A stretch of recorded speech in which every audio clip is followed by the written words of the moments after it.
guys! Welcome back to my YouTube channel. Again, this is Teacher Angel of Native Camp.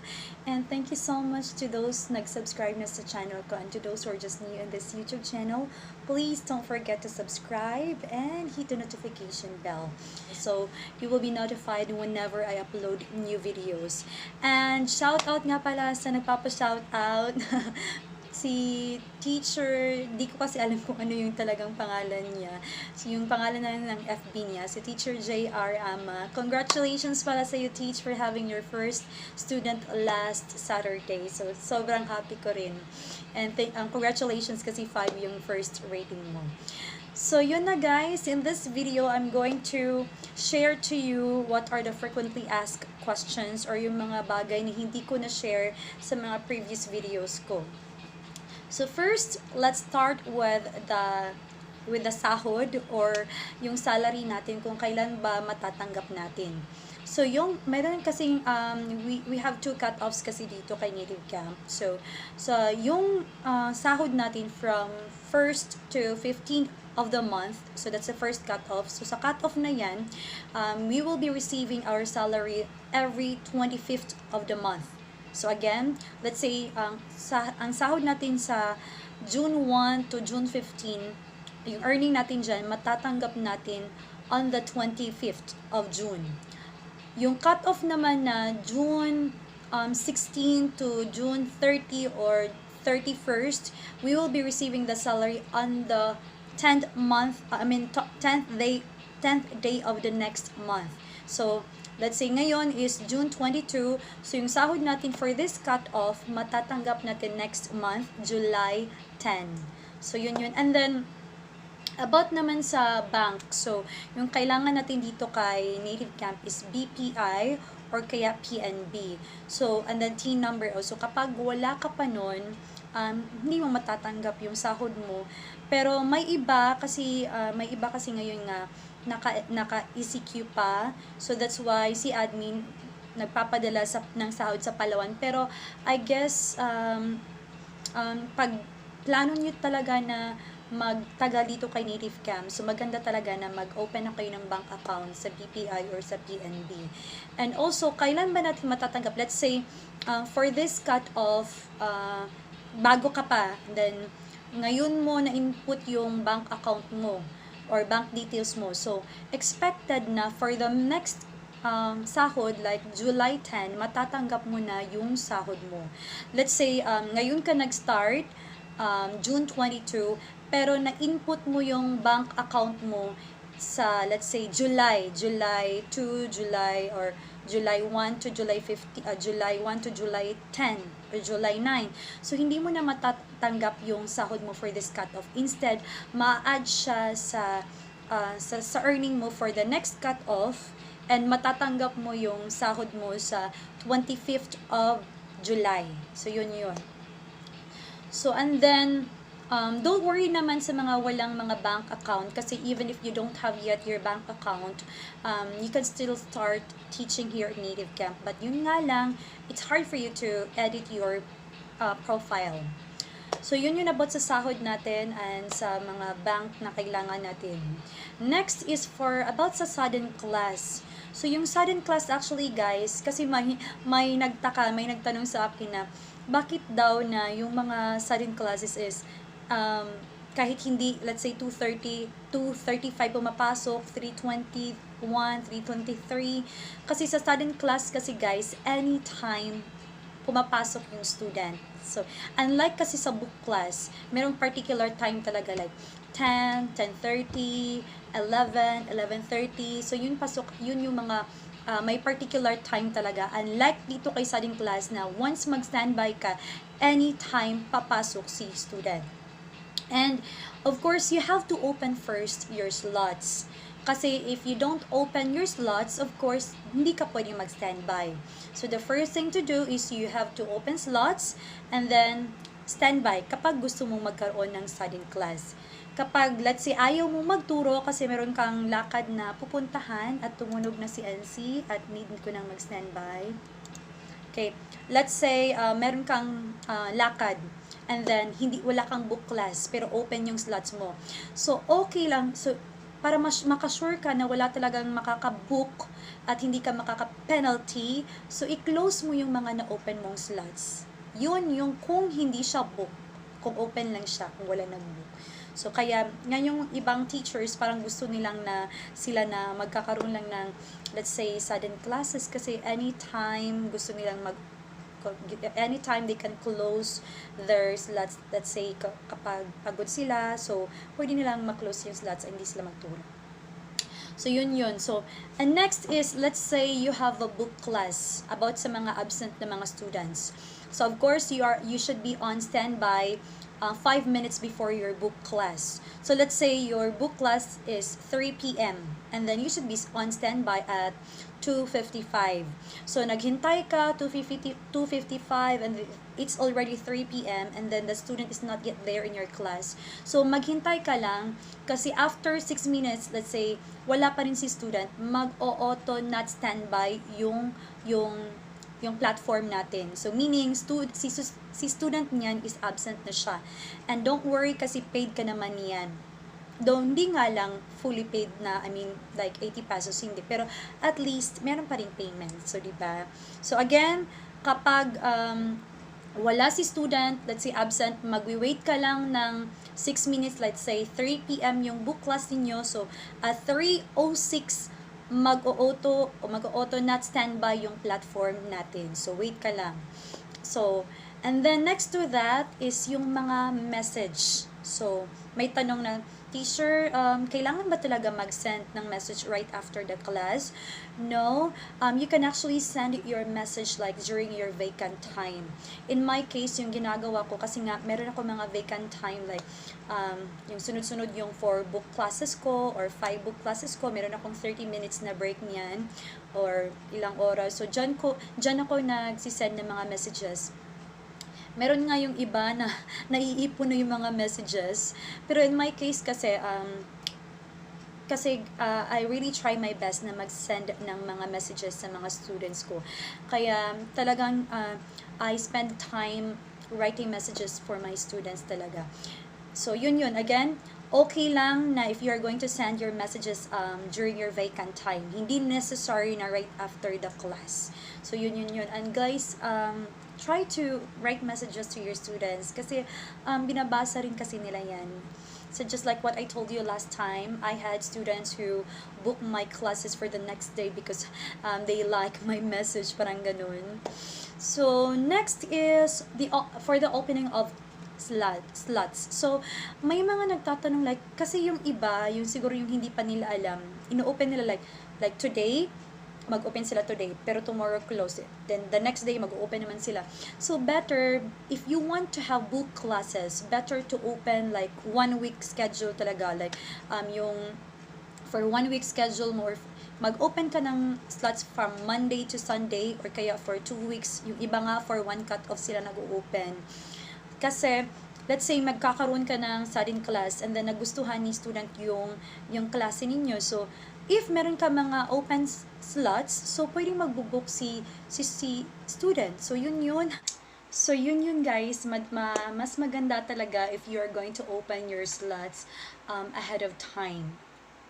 And then next is for the badges. So ano nga ba yung mga badges? Ito yung mga supported textbooks or yung mga textbooks na kaya ninyong i-discuss kay student. So, kapag bago ka pa, so punta ka sa learning kit tab mo sa gilid niyan, and then you answer the quizzes there, and then isend mo lang si admin, and then sabihin mo na tapos ka nang mag-answer ng mga quizzes, and then i-specify mo kung ano yung mga quizzes na natapos mo nang sagutan. So, yun. Saan nga ba magme-message kay admin? Doon punta ka lang sa inquiry tab. Doon magta-type ka ng message for the admin. So, next is for the rating sa profile. Kasi nga, yung profile natin sa student app is ma-generate yan every Sunday, 11 p.m. Philippine time.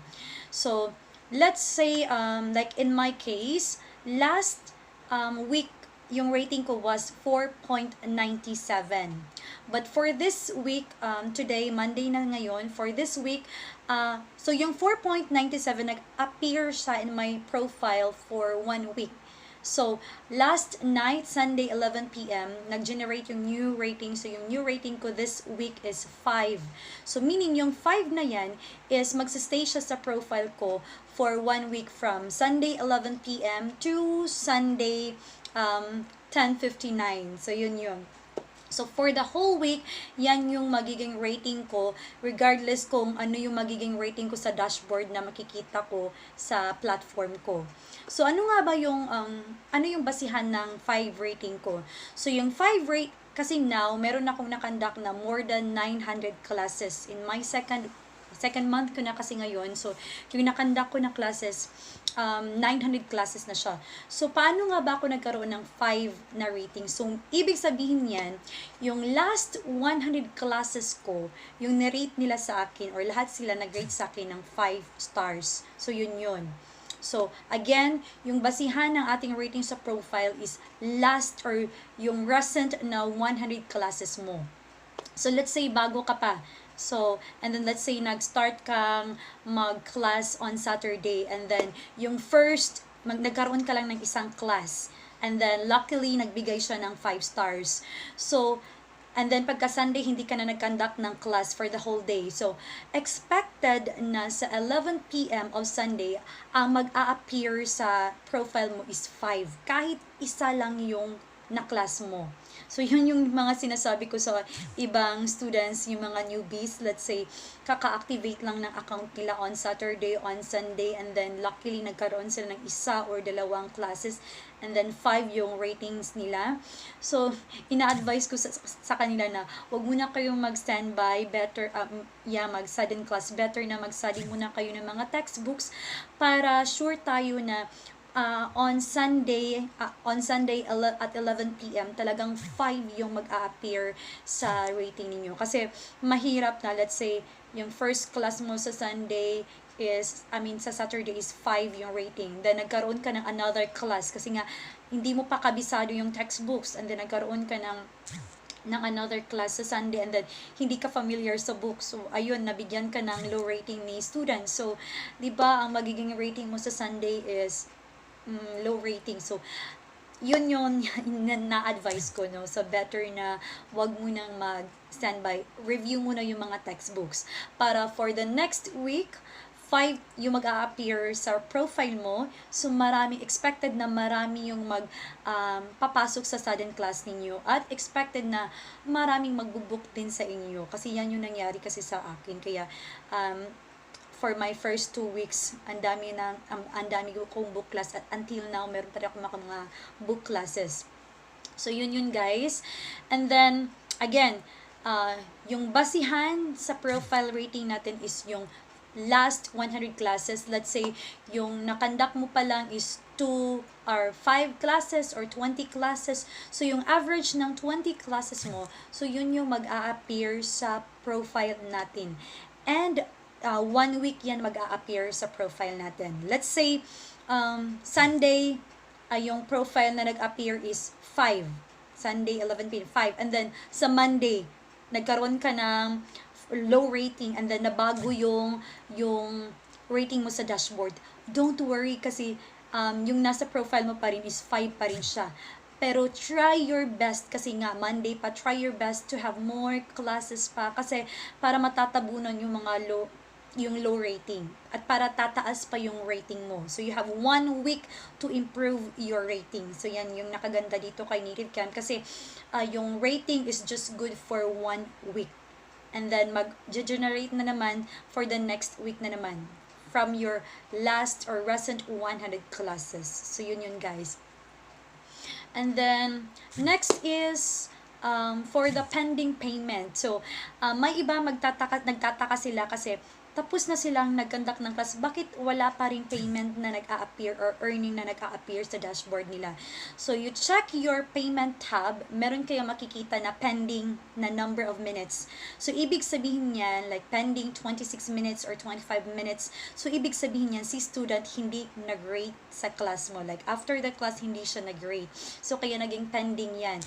And don't worry kasi after how many hours, or let's say 2 days, 1 day, i-a-approve yan ni admin at mag-a-appear or maa-add yung payment niyan.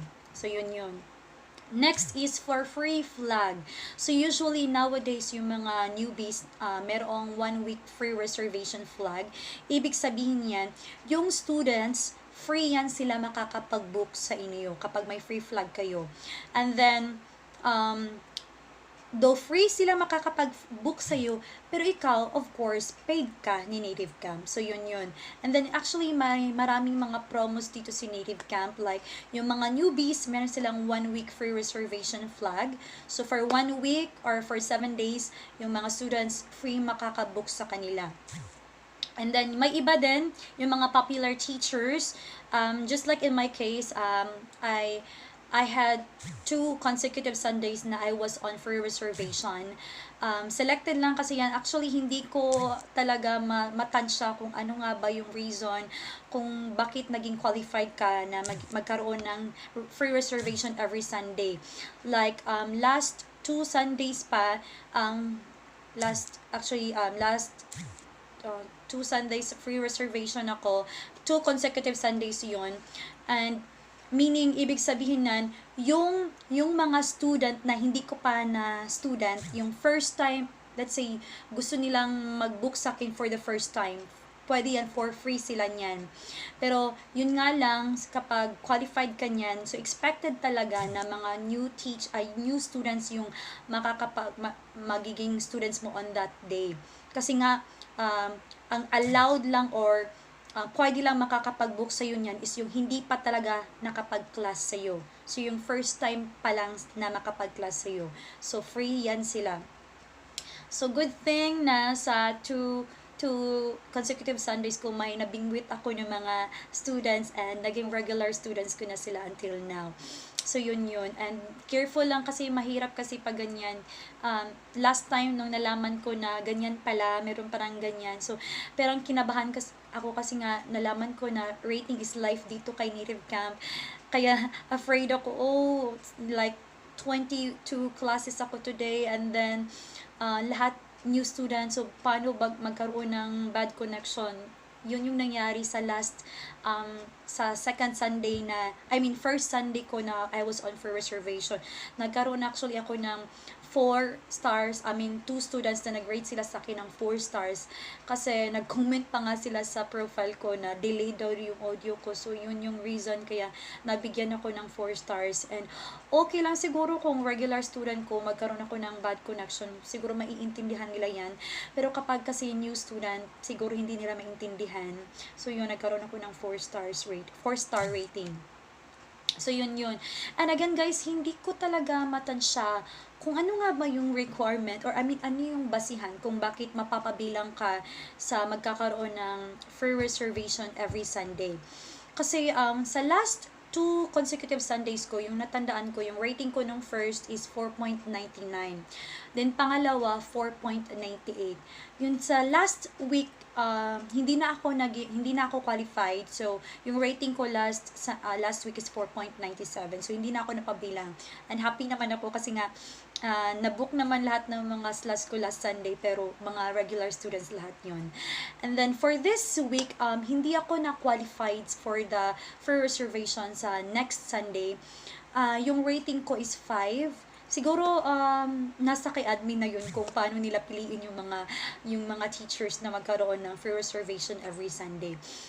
So minsan pa nga parang iniisip ko na lang na parang mas okay siguro na hindi ako magkaroon ng free reservation every Sunday para talagang sure na regular students yung makakapasok sa class ko every Sunday. Pero of course, advantage naman talaga na magkaroon ka ng free reservation every Sunday. Kasi nga, sure talaga na mag-book lahat yun. So, yun about sa free flag. And actually, from time to time, si Native Camp nagbibigay ng mga papromo. Like, may iba ngayon na they are on free reservation for 1 week. So, sa case nila, free reservation sila. Pero, let's say, yung rank nila is B5. So, babalik yung rating nila, which is yung rating sa B2 which is 80 pesos. So, yun lang yun guys. And I guess yun lang yun. So, kung meron ako mga nakalimutan, i-include ko lang sa mga ibang mga videos ko. So, yun lang yun guys. And again, thank you so much for watching my video. And to those who are not just, to those who are new in this YouTube channel, please don't forget to subscribe. Thank you so much and daghang salamat sa inyong tanan. Goodbye! See you next time!